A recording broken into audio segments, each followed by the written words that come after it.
আমডাঙ্গায় গুলি চালানোর ঘটনায় গ্রেপ্তার 2 নিয়ে আসা হলো বারাসাত আদালতে। পরকীয়া সম্পর্কের জেরে মুসিয়া নামে এক ব্যক্তিকে গুলি করার অভিযোগ তারাবেড়িয়া গ্রাম পঞ্চায়েতের উপপ্রধানের ছেলে আরিফুলের বিরুদ্ধে।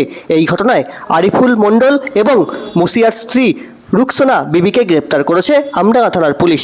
আজ দুপুর 1:30 নাগাদ অভিযুক্তদের নিয়ে আসা হলো বারাসাত আদালতে, যদিও গুলি চালানোর অভিযোগ অস্বীকার করেছে আরিফুল।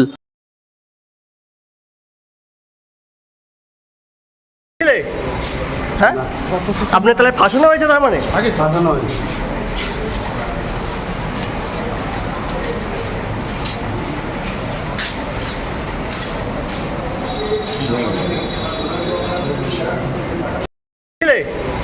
হ্যাঁ, আপনার তাহলে ফাঁসানো হয়েছে, তার মানে আগে ফাঁসানো হয়েছে।